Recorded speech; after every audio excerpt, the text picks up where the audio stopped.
Alright guys and ghouls, and happy Halloween! This is a long playing review for Splatterhouse 2 on the Sega Mega Drive, or the Sega Genesis if you're from America. Now, if you're not familiar with my channel, I normally do long playing reviews, usually of Amstrad CPC games.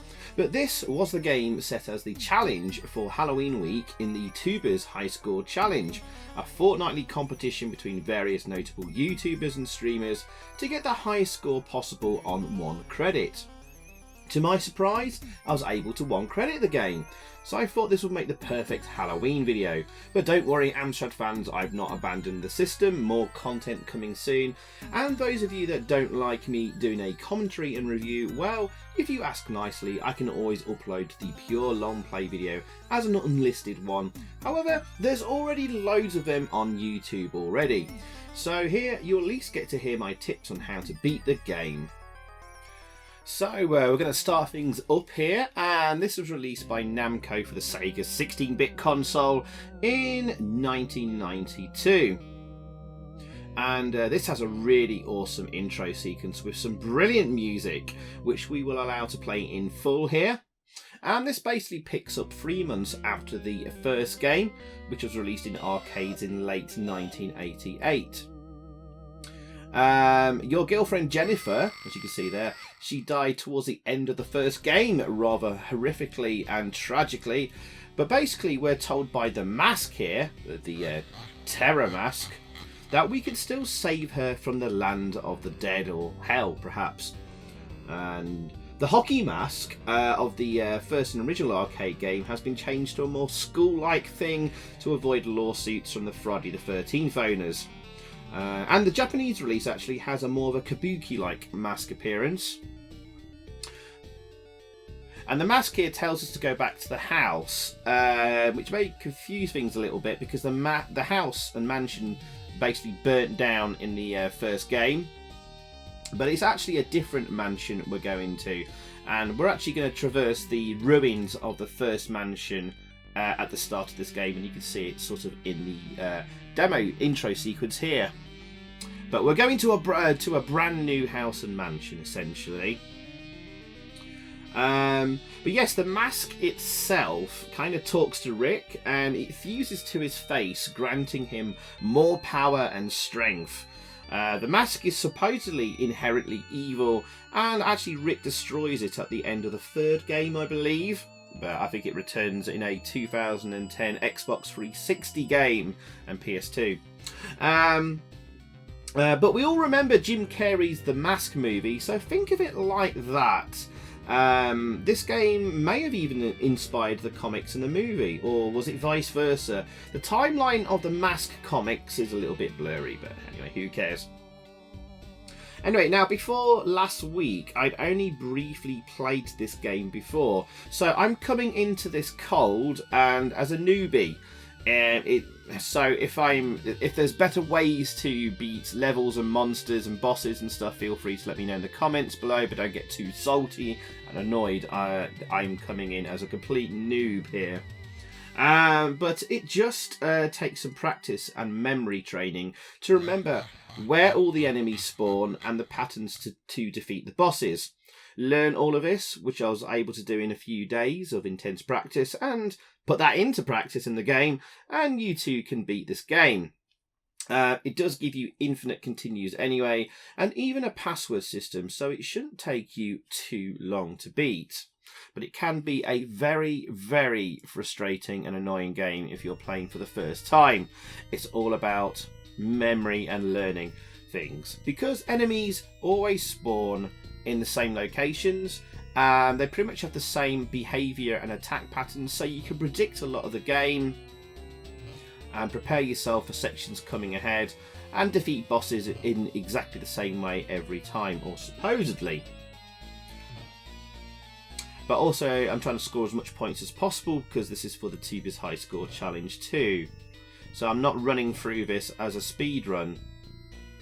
Now, I really love the gruesome graphics here, all the gore and grisly stuff that happens, and the sprite design as well is quite inventive and, yeah, quite disturbing. I don't think your parents would have been very happy finding you playing this game back then, because if you loved horror movies in the 80s and early 90s, this was the game for you.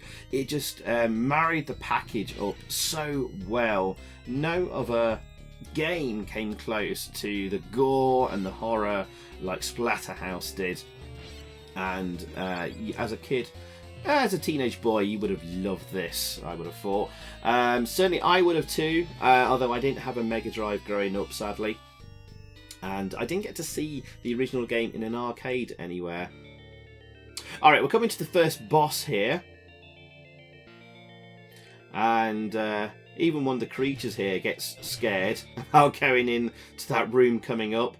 But actually, this is actually a really easy boss if you can get your get in there very, very quickly and punch him, and then punch him again. And if you get to the right position there, the green slime won't hit you, and he's over very quickly. And yeah, that boss does look a bit dodgy. It looks like a giant shriveled thingy. I'll leave that there because keeping it family friendly on YouTube. Alright, quite an easy boss there. Just get in there quite close, knock him back a couple of times, and if you've got the right position there, you're not going to get hit by the green slime. Although, that can be awkward to get right sometimes. Right, this level actually catches a lot of people out. Quite simply, stand where I am, wait for the left-hand green demon to come down, push far left, and then move into the right. Because this green demon on the right, or the green monster, can either do a big jump like that all the way across to you, or a small jump. And then we move in because he did a small jump there. And then immediately turn around and hit the monster that comes down from the left. So you just need to be slightly right from the far left of the screen for that left monster coming down. And as you can see there, it's actually fairly easy if you're quick.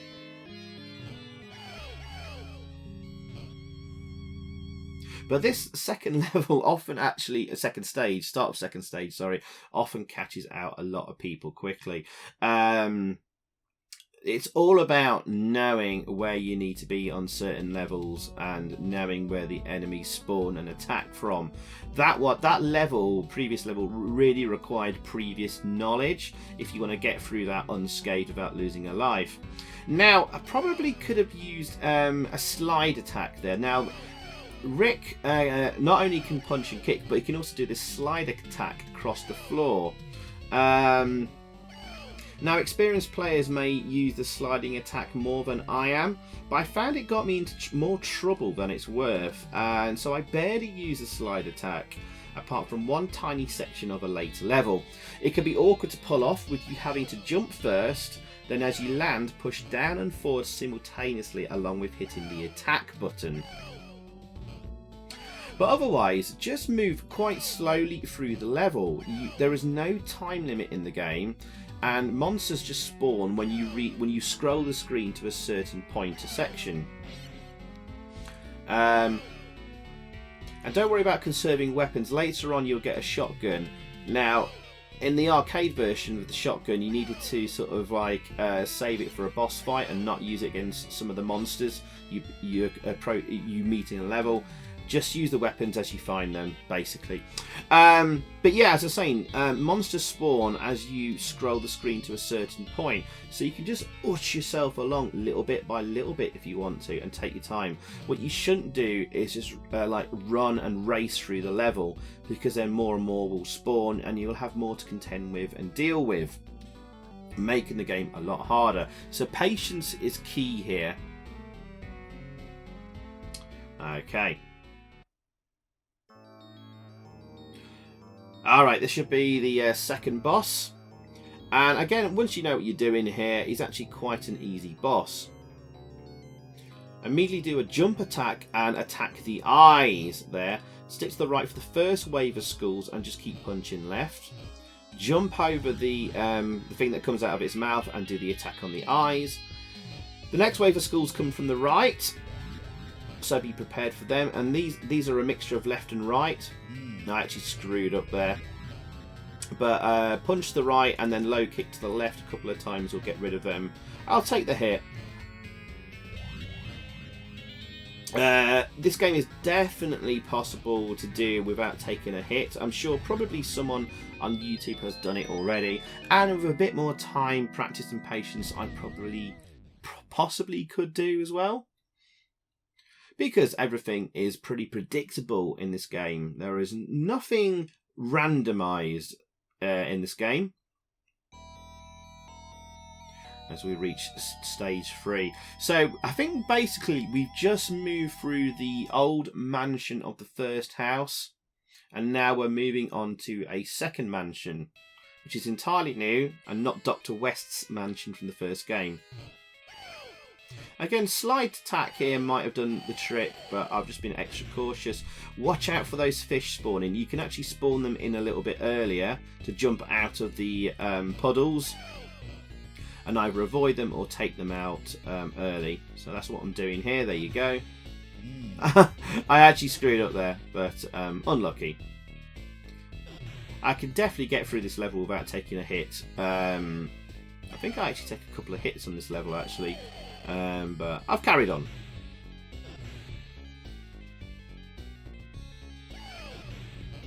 Yeah, the graphics can be a bit murky at times. Some reviews, bloody hell. No, actually, I'm going to stop there. Some of the collision detection in this game is pretty dodgy at times. Made worse by some sluggish controls.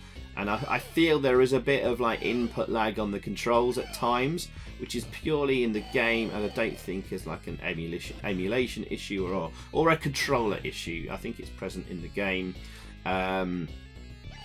But yeah, this makes things a little bit tougher. So if you spam the fire button for your punch, you'll notice there are occasionally sort of gaps between his punch appearing, and that is a problem. So you are best to not just absolutely rapidly hit the fire button, but develop a more slower pattern of tap, tap, tap, tap, tap, tap, tap. Maybe slightly faster than that. And you're going to be needing to utilise that a lot later in the game, especially against the final boss. Anyway, here's another boss, the stage 3 boss. Now we get caught by the chainsaw there. You needed to be slightly more to the right, but if I got that wrong and moved too far to the right by a millimetre, my punch would have missed the garden shears there attacking us. Or I just immediately start pushing to the right. Anyway, we're now pretty much got past the hardest part of this boss fight. Keep ducks there. We now got the chainsaw. By the way, you can't pick up the chainsaw. You lose the chainsaw, I think, if you're already holding the garden shears. And the chainsaw, of course, is the better weapon. So make sure you throw or drop the shears so you can get the chainsaw. And just follow my pattern here. Keep ducked.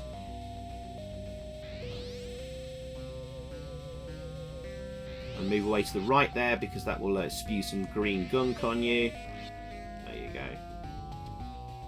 And with the chainsaw, this boss is actually fairly quickly defeated. So just follow what I was doing there.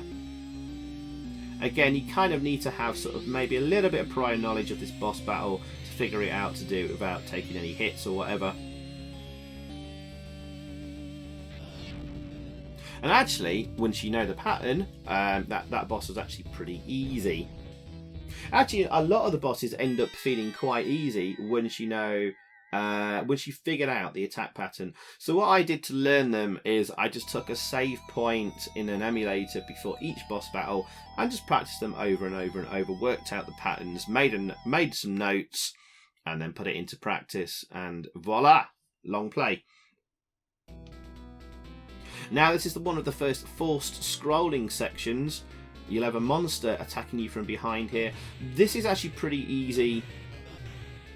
Just don't spam the punch or punch attacks too much, because every time you do a punch you slow down and you don't want to get attacked by that creature. That creature to the left later appears as a boss in the game, and he's an absolute swine. If you want to speed up, maybe do some jump. But I find the jump attacks quite hard to pull off sometimes. There's, again, I feel like there's some iffy collision detection with like the jump kicks you can do, or jump punches or whatever. So I don't use jump attacks much at all in the game. I remember I have watched another long play on YouTube, and the guy uses a lot of the jump attacks. I just find them not entirely consistent, so I don't use them as much.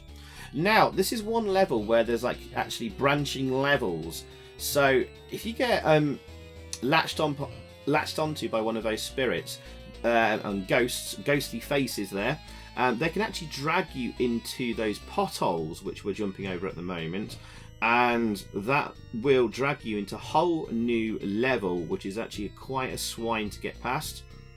If you want to get through this game quickly and easily, ideally you want to avoid falling into those potholes there and pits, and just get to the end of the level, which is not an entirely hard level. And those faces just continuously spawn. So this is perhaps the only randomised element of the game we'll come across, in that those spooky faces constantly respawn on you. So I'm just trying to get rid of these before I jump over the hole there. And if they do latch onto you, you have to wiggle left and right on your joypad very, very quickly, which is quite hard to do because it's not like a joystick you can waggle. You have to use your thumb and or quickly move like your left and your second and third fingers onto the D-pad and just go as quickly as you can. Very near the end of the level here.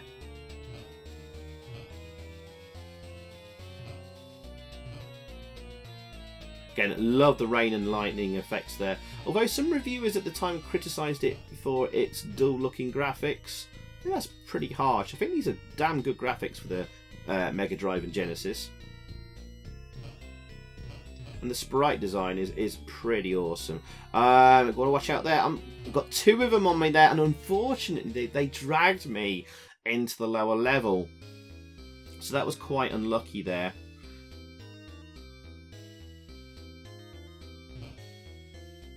But again, there's probably not much luck involved in this game. Everything pretty much spawns in the same places, apart from maybe one or two of the spooky ghostly faces we saw on the upper level.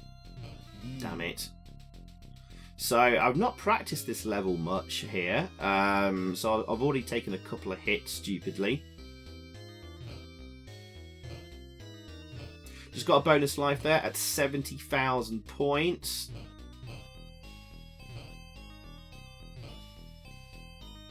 Now, there's going to be a tough section coming up with more... Oh, bloody hell. See, I've not practiced this level much, and I've taken 3 hits on this level already. You do get a bit of a life point back at the end of a stage, though. So there's a a zombie there actually controlling the spikes, and you need to get rid of him quickly with a jump attack. Although falling into this level and then having to repeat it may actually end up giving me a better score for this Tubers High Score challenge, potentially. So all is not lost. And like I said, guys, there are plenty, I think, videos on YouTube of people doing this without losing a life or whatever. I think they have. I think there are anyway. It's certainly definitely very possible. I just normally get through the upper section each time and not get dragged down into the lower one, so I really did screw up there.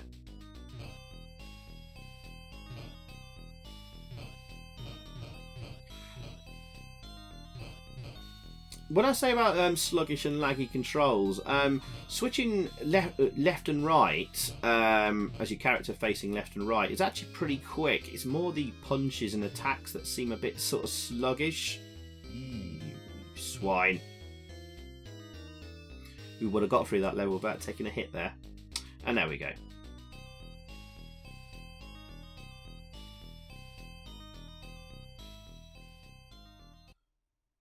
Alright, fight this boss. Actually, this boss is actually pretty easy. You just got to work out the attack patterns. This boss comes in two different sort of forms. Now, watch his tongue there. He will when he stood still, he will stick out his tongue 3 times, and then he will jump into you without doing an attack. So if you stand at the right distance, you can count the number of tongues coming out there, and on the second tongue, move in, start punching, hit him there, and then immediately jump, because he always does a slide attack afterwards. If you go too close to him, though, he will start doing a slide attack immediately on you. So make sure you keep a bit of distance there. He's easily done, but then he turns into the spider. Now I'm just waiting for it to appear, and it should usually immediately jump into you. I'll probably take a hit here. And then he will stay still and won't do anything until you get too close to him. All you got to do is move in a little bit close to him, do a low kick attack, move back a little bit, and then do another kick attack immediately. And actually, as you can see there, it's actually pretty easy. Some walkthrough guides tell you that you should be using the slide attack a lot on this boss in both its forms, but I would recommend not. When you do the slide attack on the creature that was sticking its tongue out, as soon as you attack it, it initiates its own slide attack as well, and would likely catch you, or the back of your sprite anyway. That's just still, because you stay in your slide attack for a few seconds, so you're likely to take damage. So I would not use the slide attack there personally. Anyway. Again, perhaps could have used the slide attack here to get rid of these guys, but I'm being extra cautious. Kill Thing there from the Addams Family, or maybe Bruce Campbell's hand from Evil Dead 2. Anyway, the developers of this game really know their horror movies, which is impressive. So you've got Friday the 13th with the hockey mask, or now the school mask. The villain of the first game, which you don't actually get to see, but you hear about in the story, and you do fight it in later games, is Dr. West, which is obviously a reference to Dr. Herbert West from the Reanimator movies. What else? There's plenty of horror references there. So you got the things on the wall there spewing at you. That's possibly a reference to the laughing moose head on the wall in Evil Dead 2. Use the shotgun here just to clear the enemy's way. Don't save the bullets for a boss battle, because you will always drop the shotgun before you get to the boss.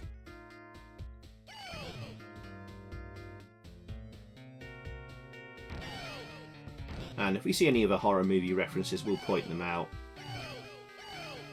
Now those purple gits can be a real pain in the arse. Some of them have different attack patterns, so you just gotta learn them and watch out for them. Keep your distance, allow them to jump into you, move or create more distance for when they jump, or watch them when they stick their spiky hands out. Some of them will spike once, or some of them will spike twice. Watch what they do, and if it's like a one spiker, wait for them to just spike their arm out once, move in, attack, and then they'll jump into you and then just finish off with a higher attack. Same with the two spikers, and some will just immediately jump into you, so make sure you've got enough distance where they don't land basically on your head, where your punch attack won't connect. Pretty easy level, this one. Just move slowly and keep doing low attacks. Some of them, some of these thing hands will sort of jump up at you, but more often than not, your low attacks will connect. So don't worry about moving. Oh, I screwed up there. I forgot that you get a few attacking you at once there, and you have to be quick doing a left then right attack. So I screwed up there again. All knowledge, all memory. As you can see, they're just moving forward little bit by little bit, being extra cautious, and that's how you can get through the game. They all spawn at the same places as the screen scrolls, so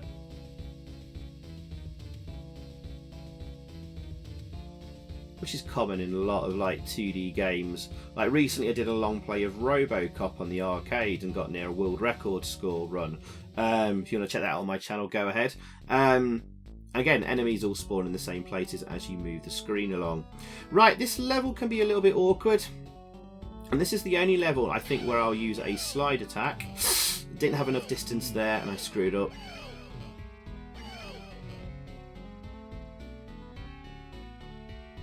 Next enemy will spawn after you jump the pit. So I'm using a slide attack there. Very, very useful. There it is in action. This one will spawn from behind. So try and get enough distance there. I just wasn't... I'm going to blame control lag there and sluggish controls. I'm sure I was punching away there. Right, there's two that spawn either side of you here. So I'm getting in a slide attack immediately. But I did the slide attack too soon. So I timed that wrong. But again, these pink creatures spawn at the same places. Watch for the one in the tank with the eyes, or some bubbles coming out there. Sorry, more likely. And it's the tank after that one spawns. I actually get hit again. I shouldn't really be taking damage from that one. That's annoying. Again, this one will spawn right after you. Actually, unusually, even if you scroll them off the screen, they usually jump back. That one didn't jump back at me there. Anyway, got one spawning from the left here, get a bit of distance. God damn it! How did he manage to get through my punch attack there? There's some things in this game that annoy me and confuse me how that is possible, but there you go. And that's what I'll mark the game down on for. Slide attack there was perfect. And this is pretty much I think the only level in the game that I've used the slide attack. Again, avoided him there. I could have killed him for some extra points. Perhaps I should have done. But I just wanted to complete the game and get through it for the run. This level initially drove me absolutely insane. But it's a lot easier than it appears. This is probably where the first place I gave up on my first practice runs and stuff, and it frustrated me so much. So you just need to know that the ones that are fixed there, and get a bit of distance, wait for them to spew, and then jump in over them. But they come back up very, very quickly. You can punch them and knock them down, but it's just easier just to wait and time it and just get the timing right. Again, a bit of distance there, jump over the spew. You can actually punch them down if you want to. Here I screwed up, and what I should have done is jumped left back over the missing section of the floor. I thought I did it. I thought I was going to do it there, but I actually screwed up anyway. Never mind. Which is annoying. It's going to get quite close at the end now. Oh man, I actually die on the level, which is annoying. It's one of those levels where you just don't score any points because there's nothing to actually kill. These slime creatures just respawn, so I'm not going to go through this level again and score extra points and rack up my score, but never mind. Oh, there's a little... sorry about the little jump there, guys. Don't worry, there wasn't anything like a snapshot reload or anything. I accidentally hit the right trigger on my joypad, which increases the frame rate, so you can speed through sections. I accidentally pushed the trigger there, because I tend to rest my fingers on it. So nothing sinister there. You can go rewind, watch the footage. It just sped up the FPS there briefly. Anyway. We've only got one life left, but we are getting fairly close to the end of the game. I'd say 2/3 in.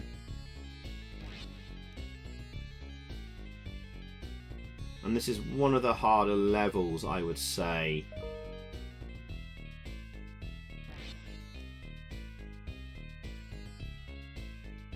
Okay, don't get too close to him. And that's it, that's that level done. God, I was thankful to get through that level. And no score scored there either. Okay, this level isn't too hard. There's a mad scientist there. I don't know if that's a reference to Dr. West from the first game or not. You don't actually see Dr. West in the first game to know what he looks like, I think. Now watch out for the vials he throws at you there. They spread to the left with 3 flames, so get plenty of distance. Now, if you manage to hit him with this object, he will actually burst into flames, and you can kill him fairly quickly. But you got to get the you got to get it past one of the slime creatures or an object he's throwing at you. Damn it, that was silly. Didn't need to lose a life point there. The glitch there, the spew from the creature didn't happen. That didn't kill him there. I don't know why. Sometimes it will set him on fire, and he's a goner straight away. Again, it didn't set him on fire there, so I'm not sure what I'm doing wrong. I have set him on fire before with one of my vials of thrown. But again, I'm not sure why. Not sure why there. Maybe someone can explain in the comments what I did wrong there. Doesn't matter, he's actually really, really easy to defeat. He dies in 1 hit from you at the end of the level, which we should be coming to now, I think. Just playing it cautiously, waiting for the flame to go. There he is. Just do a jump kick in his head, and boom, 1 hit, and splat, he just explodes in a gooey, gory mess on the floor there. Nice. Right, stage 6. The mask can open a portal to the void, which is where we'll get Jennifer out. Bit of a long walk here, and straight to basically another boss fight. And this boss can actually can catch a lot of people out. Again, you just got to sort of know the patterns and remember them. We get a nice little cutscene sequence here.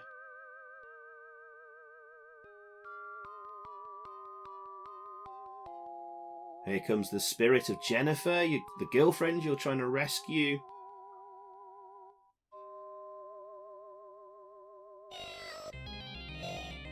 Well, the digitize help me. Could be better. I've heard a lot better sampled speech on the Mega Drive than that. So here comes the boss. Just go far left and crouch ready. As you can see, I'm already spamming the low kicks. Just watch out for the hand that jumps slightly higher than the others and go to a standing attack and then back down to a crouching attack. Quickly stand up and get down again. And there you go, that's the first wave done. Move forward a little bit here and just start punching these heads as they come. I'm actually a little bit too further forward. You can basically stay in a crouch position through this wave. So slightly to the left of middle here and just keep punching. Now we get a faster wave here. I should have done a low attack straight away. Keep ducked. You need to do a very, very quick left-right attack there. So I forgot about that there. We've got enough energy points here. To the middle here, keep punching and you should fall into your fist. And that boss is over. It's actually a relatively short boss there. And once you know what you're doing, maybe not too hard. But I did screw up a couple of times there. Right, stage 7. The portal. This level is one of my least favourite levels. It looks kind of nice. But you're going to have to memorise a lot of attack patterns here. Schools from the right, schools from the left.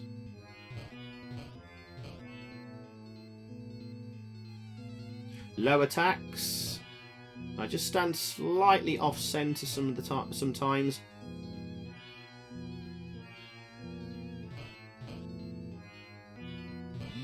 Yeah, I don't know why. I kind of always mess up that attack there.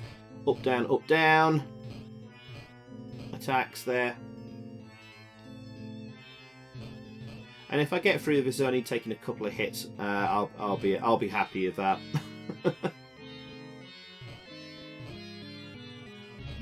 Not fast enough attacking on one from the right there. God damn it. I think I took 3 hits on that level, but I just got through it. I'm just glad to be done of that level. That is probably the hardest level to beat without taking any damage. If you want to do like a perfect run. This boss section here is actually really easy, and I think I screw it up actually.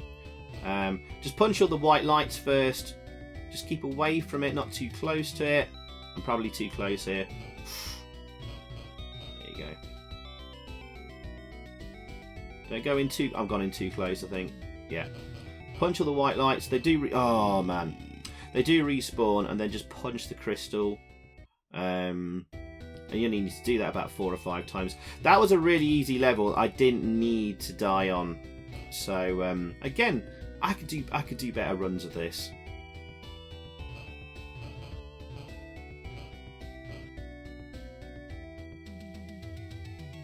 And just stand it. Oh yeah, I'm too close there. I'm an idiot. You can definitely do this level without losing a hit here.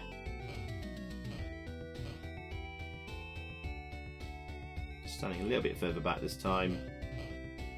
Get rid of all the white lights. There. Easily done. And we've rescued Jennifer. It looks... when you push Rick into a wall there, it looks really dodgy. It looks like he's taking a whiz, having a little pee there. This level is actually quite easy. I don't know who that boss is. There's only 1 or 2 of those white lights that you have to punch. Otherwise, just keep to the far right of the screen as much as you can. Punch a couple of them that come a little bit too close to you. That one needs to be get rid of. You need to get rid of that. It's weird that you can push Rick into a wall and he faces a wall. You only need to do that once just to pick up a shotgun. Otherwise, that's never needed for anything else, I think, in the game. So it's strange it's there, but it's there from the first game. And this is pretty much exactly the same as the first game, really, just with new levels, new enemies and new bosses. It's not really innovated more than the original arcade game that came out in 1988, and we're talking 1992 here. Now this level, just move slightly right to the centre. When the first brick falls in the middle, move to the middle, stay there. Get ready to move slightly to the right for the second one that falls down, and then stay centre, exactly centre, and you'll be safe throughout this level. Again, it's something you just need to practice and learn about. So when the level starts, move slightly to the right, wait for the first centre debris to fall down, move to the centre. When you destroyed the one slightly to the right of centre that falls down, move to the right. The second one that falls down the centre will come, destroy that, and then stay centre for the rest of this level. Again, you need prior knowledge of this level to get through it without taking too many hits. So this game is just a giant memory test. Alright, we're near the end of the game now. I think this is the penultimate boss. Remember that horrible creature that was chasing us on that forced scrolling level? Well, it's back and chasing us. What you need to do is punch its spears it throws at you, or spikes out. Punch them out the air, collect them. And you need to do a jump and then a fire pretty quickly afterwards to time throwing the spike into its eye there. But just be prepared for a spike that comes sort of like chest height, that is too low to punch, and that's the one there, and too high to get rid of with a low attack. So get ready to jump that one. That's the one. It's got me. This can be quite an annoying boss. But take deep breaths, take it slowly. See, I screwed up there. And attack when you think it's safe. See, I was taking my time there. Oh, he got me. Oh my god, I was getting nervous here, guys. 1 life left.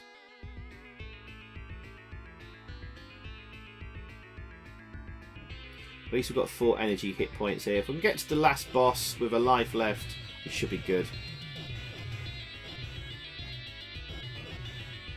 So getting the first spike as quick as you can there.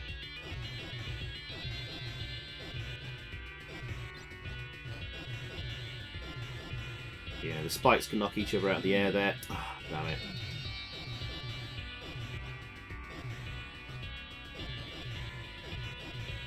Missed.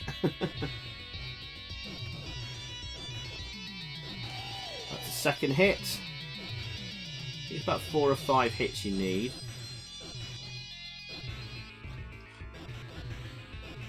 Too far off the edge of the screen there to pick up, sadly. That's annoying. That's the third hit. I think it's 4 or 5 you need.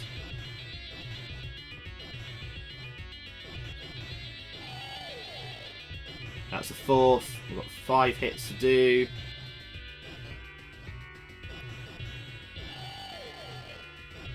That's the fifth. Oh, it must be 6 hits then.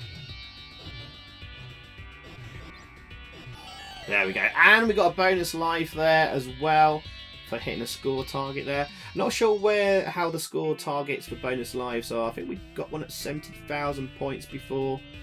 Maybe just that's a weird score though. 235,713 to be granting a bonus life. So I think it just grants you a bonus life because you escaped. And here's the final boss. Right, getting close. Do low attacks. And then quickly punch him. Move left. Low attack. And then moving quickly and punch. Again, low attack here. Maybe keep ducked.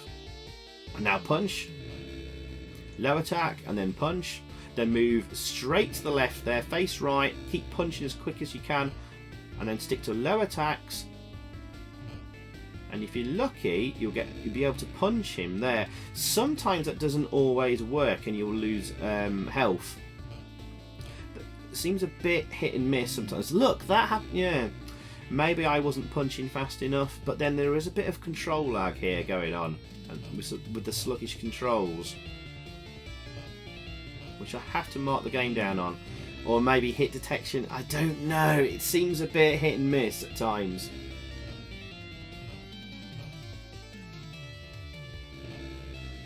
I think what it is. Here's the final boss. Move right slightly. Move left here on the third attack. Move right again. Get 2 attacks in there, and one more attack to the left, and then to the right here. If you can remember that. So say just maybe centre or slightly right of centre, and looking to be punching left and right there. And we've done it, guys. That is Splatterhouse completed. We've rescued Jennifer, and the second mansion sinks into the lake forever, hopefully. And there we go. What a cool game, especially if you love your 80s horror movies. It's like every teenager's wet dream. I would have loved this as a kid. I was obsessed with horror movies, so I just love the visual style. It is really, really, truly gruesome in places and disgusting. Oh, hang on, it says, well, but what of the mask? Well, the mask still lives. As long as that mask remains, it can happen again. So yeah, I think at the end of the third game, you get to destroy the mask. And then we get the ending sequence here. Rick is reunited with Jennifer, and we get the credits. So yeah, guys, love the visual look of this game. I love the gruesome, gory graphics. I mean, it really goes all out. It is pretty disgusting in places. Even sort of made me go a bit ugh. And I'm a horror film veteran. So it's great to see in a computer game. Now, any kid could have purchased back in the day as well. There was no age rating on this. It was just before sort of age recommendations came in. Was it Mortal Kombat in '93 that sort of spurned that all on? And this is like early '92. So anyway, there you go. As for a score for this game, guys, I have to mark it down on like repetitive gameplay, and it's a bit samey, and it's just a giant memory test, really. And so if you don't like that, and maybe you prefer something more like Final Fight as a scrolling 2D beat 'em up, maybe this isn't the one for you. But it gets by purely because of all the horror aesthetic.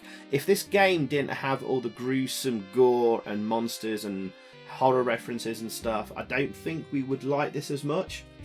and especially with there's some iffy collision detection at times and some really sluggish controls at points. I would have to mark this game down, but I'm still going to give this an 8 out of 10 from me,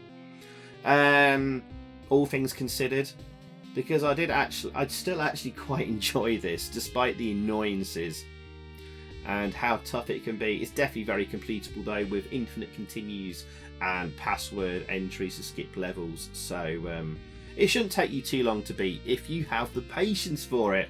What score out of 10 would you guys give this? Let me know in the comments below, and if you don't mind giving us a like and a thumbs up and sharing the video, I'd very, very much appreciate it. And there's the mask again, presented by Namco. So thank you very, very much for watching, guys. Happy Halloween, and see you all again very, very soon. Goodbye. So thanks for watching, guys. I hope you enjoyed that. If you did, please click a like below, leave a comment, and also subscribe if you haven't already. And over that way, there's another video for you to check out. Zypho, out.